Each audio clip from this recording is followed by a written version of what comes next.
Now this year, Fen Model Show was going to be my first ever painting competition, but due to some sad circumstances, me and Laura couldn't attend. But in today's video, I still want to go through my journey and the process of the model that I created for the show, and talk about myself, my past, and what happened leading to me not attending. So sit down, relax, grab a brew, and enjoy.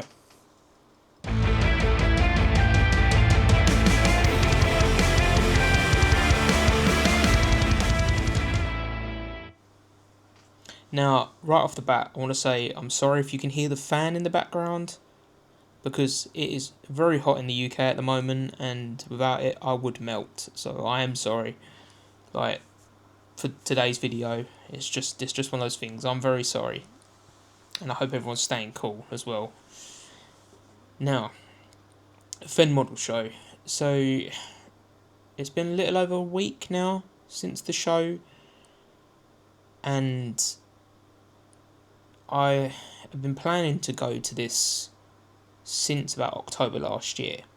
So this magazine that I get, Fantasy Figures International, had a section in here for Fen Model Show, and I realised how close it was to me in the UK, and I've never done a convention or a painting competition or anything like that. I'm very, very not antisocial, but just enclosed. I keep to myself. It takes a lot for me to go out of the house because there's a lot of things wrong with me that make me embarrassed to be out in public, which we'll get to in a bit. Also, on this video, there may be some difficult talking matters, so trigger warnings. If you can't watch it, I fully understand.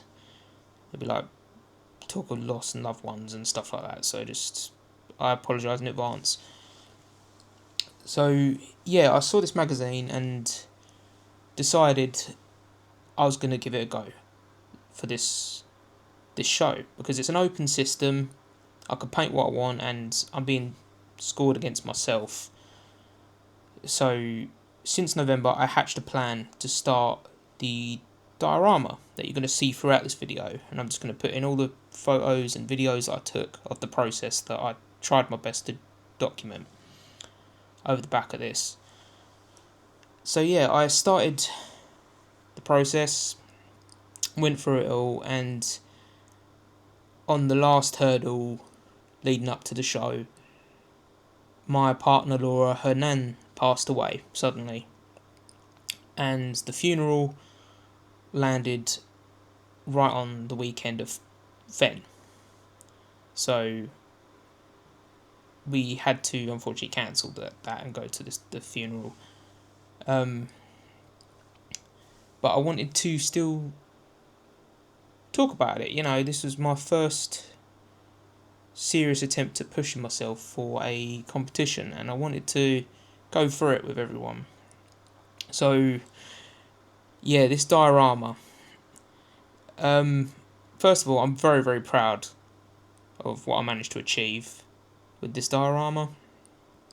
It's a very emotional piece, the subject matter, and the inspiration for it. Before we go into the details of how I made it, the inspiration was really just for including myself, anyone through life who's lost a loved one, and that can be anyone, you know, in any form. Growing up, I've lost a lot of family members and loved ones, you know, a lot of friend and family, and now Laura's nan as well. So this piece just is in memory for all of those people. And I settled on the theme of having teddy bears because I wanted to keep it, what's the word, vague, So it wasn't just like flowers the guy was putting at the grave. I wanted something dark and moody and could kind of be tied to the current climate of the world right now as well. And I thought a teddy bear being placed conveys that perfectly, like how you'd place flowers at a grave. But I thought a teddy bear would be a really good way of conveying loss. And yeah, I was setting out to find a model, and there's this company out of Ukraine called Masterbox. I don't know if it's all one word, it may be two, but I'll put the pictures up on the screen. But yeah, Masterbox, and they do these wonderful models in varying scales, from like 1/24 scale to 1/72. There's loads of scales of just various subjects. They've got historicals, they've got sci-fi, fantasy, and there was this model, Vadim. I'm trying to remember off the top of my head. I'm so sorry if I'm getting these wrong. Trying to freestyle this video. And his pose instantly spoke to me for this idea that I had in mind. And I ordered the model, got it, and built him, and saw like the scale that I needed to work with and the pose of him slightly looking down. And I knew instantly I wanted him to be overlooking a grave. And I started sketching some ideas for the piece. And originally I wanted like an urban ruin, like a post-apocalyptic, quite clearly a post-apocalyptic environment. That could also be from real life or fantasy.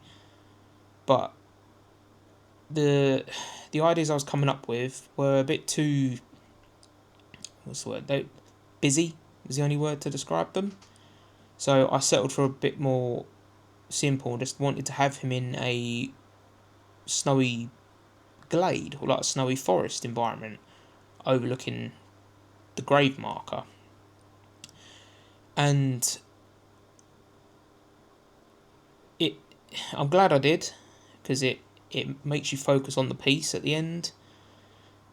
And I decided, I know we all hate AI. I'm only good at rough sketching for art, but I used AI to get a rough prompt of the composition, and it come up with exactly how I envisioned it, with the guy overlooking offset on the base as you're looking at the subject, looking down at the grave. So I started with some slate that I've got a massive bag of, which will last me like 5 lifetimes, some garden slate, and milliput, and started sculpting the layout. And I kept putting him on the base to just make sure his angle was correct and checking it. So like when it'd be on the table being looked at by judges or you, there was a clear angle that I wanted it to be viewed from. And yeah, I slowly started building the base up with the milliput. And mistake one, milliput is quite heavy, and so are the stones, obviously the slate, and the base. Even before anything else was on it, was a chonk. Honestly, you could do some damage with it. It was a big heavy base, but in a way, it's helped because it keeps me secure in the knowledge I'm not going to accidentally knock it over. Except for the model, the guy standing on it. He's the only sort of like spot that I'm scared to move my hands near. But yeah, I started building up the base from that, going back and forth, positioning him, and I knew I wanted like a frozen stream going through it. And so I know there's going to be multiple components, like the resin, there's going to be snow, grass tufts and like bushes, and dead bushes as well, like trees and things like that. And yeah, I just, over the months through Christmas and into the new year, I set about working on this project. So at the time, I had a lot of other stuff going on. Since January, I've been in and out of hospital, having multiple sessions of hydrotherapy, and MRI scans, X-rays, all of it, consultants. I have rheumatoid arthritis, and recently I've got brittle bones as well. There's a fancy name for that disease, but it's brittle bones. It's just the easiest way to describe it. If you want to look it up, you're more than welcome. It's got a really fancy name, and I'm not going to insult you by trying to pronounce it. So, for this, since January, I've been in and out of hospital. And yeah, this project has been like on and off the whole time. I'd find time to sit down and spend 10-hour days working on it, or there'll be like one hour here and there each day, and then in between life, just general life as well. And I launched my YouTube channel and my website, so I was building that in the background as well. So I had a lot of like plates I was spinning at the time. And I was on track. I was on track to finish it, and I really did push myself for this model, for my capabilities anyway. Like, I really took my time and spent multiple hours on just single rocks and stuff. And when you see articles or hear like interviews from people that have won competitions or commended entries and stuff like that, the amount of hours people put in to do them, and I was like, right, sit down and not force yourself, but like really apply yourself. And I'm very proud of what I've achieved. It's come out how I envision it. Yeah, so got to the final finishing touches, put the resin in. Actually, no, sorry, it's not resin, it's acrylic.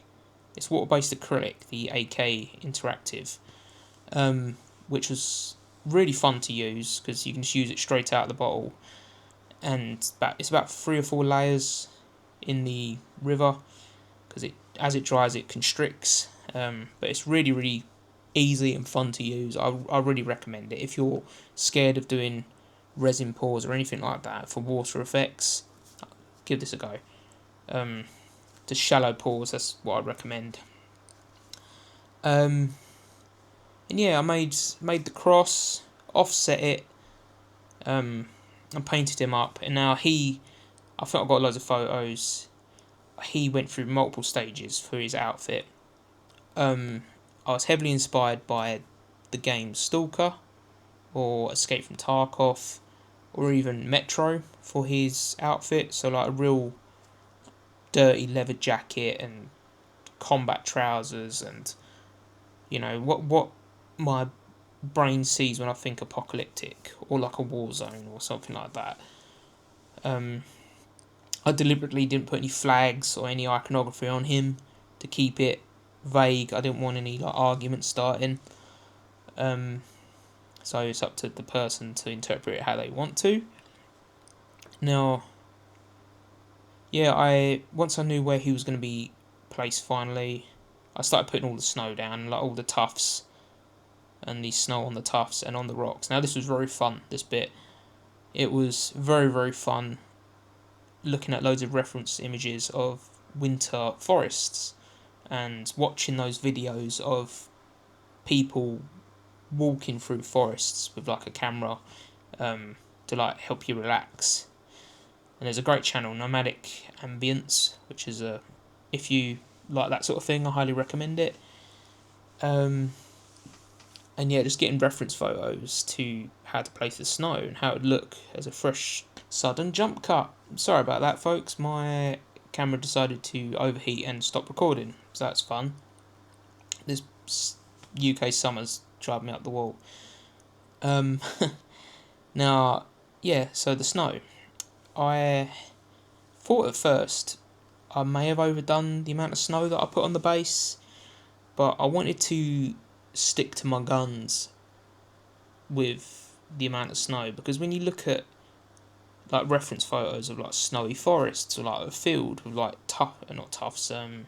ferns and stuff like that, everything, it's a blanket of snow, and I wanted to reflect that in the base and make sure the eyes are focused on the gravestone with the old distressed teddy bear and the man holding the new teddy bear to replace at the grave. I wanted those to be the focal points, but I kept everything to the tops of the tufts and the rocks, so like the snow has just come straight down, so you can still see all the painted work that I've done. And yeah, I glued him on to the base, and he was ready for entering into Fen Model Show. And then, yeah, sadly, Laura's nan passed away. Bless her. She was devastated, to put it lightly. Laura, it's her first family member to pass away at the grandparent generation, so it hit her hard. But she's found painting as a way of relaxing and taking her mind off of it, so it's been really nice to help her through it and be there. And I did ask permission about this video and to post my work online, and then decided, to just wait a little bit and then post it. So you're seeing this in the future. But yeah, we cancelled Fen, got the money back for the hotels, and that was that. To all the people in the background that have been supporting me and my partner Laura, for that matter, thank you so much. Throughout this year, for me especially, and recently as well, since her nan passed away, thank you to all of those people. It was really nice to see the community come together for all of it, and I hope to be there for all of you as well. This model will be taken to Fen next year. Mark my words, it will be taken, because I want people to see it. I want to see people's reactions, and I hope people seeing it in person have the same emotional connection to it that I've had since the concept to the final product, the final piece. And it's for those people that have lost someone and having a quiet moment of reflection. That's what I want it to be about. The thought of going to Fen made me very nervous for a long time, and getting out my comfort zone, because circling back to earlier on, I have a lot of health issues. So I have a form of dwarfism. I have rheumatoid arthritis. I have brittle bones. I have a damaged tendon recently, and my life is in and out of hospitals and therapy constantly, and multiple surgeries. And my day-to-day is walking sticks and crutches and leg braces, big metal contraptions you have to strap to your legs, and that's my day-to-day. So going outside and putting my face forward for anything is a big challenge for me. Now, I like talking on camera because I can hide. I'm talking to you, but I can still post the video and then go hide and just ignore the comments for a day and psych myself up to read them, But to go to a convention where everyone is together as a family and talk about all the amazing artwork pieces there, and potentially have your name called or something like that, it was a scary thought. Now, I have no illusions my name would not be called, But that was that part of my brain going, but what if, and then I've got to go up on a stage and the embarrassment, even though I know no one would be laughing at me. I had that fear in my head, but I managed to psych myself through it, and mentally prepare for that. I mean, the rug has been pulled out from under us, but I've got over that fear, and it's thanks to you all on Instagram especially, and now recently YouTube. And there's particular people I want to say thank you to, and it's Tiz Paints on Instagram, Turner Art, Celestine,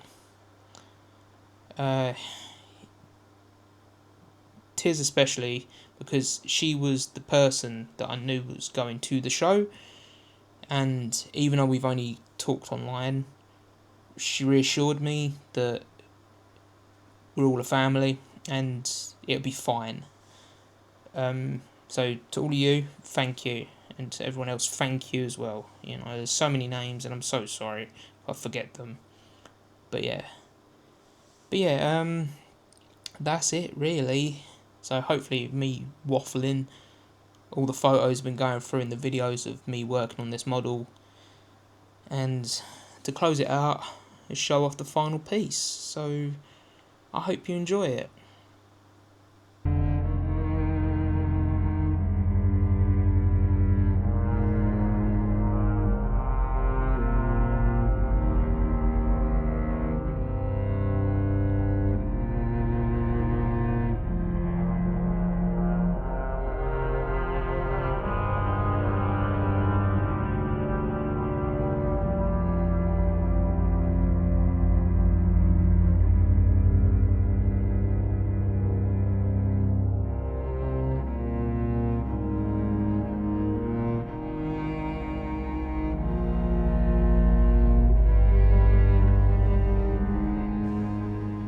Now, if you did enjoy this video and my final piece of this diorama and want to see more of me, please consider liking and subscribing to this channel. It helps me massively, you just watching this and supporting me that way. Also, follow me over on my socials. So that would be my Instagram account, which will be Third Factor Minis, and my website, which will all be linked down below. And until next time, take care.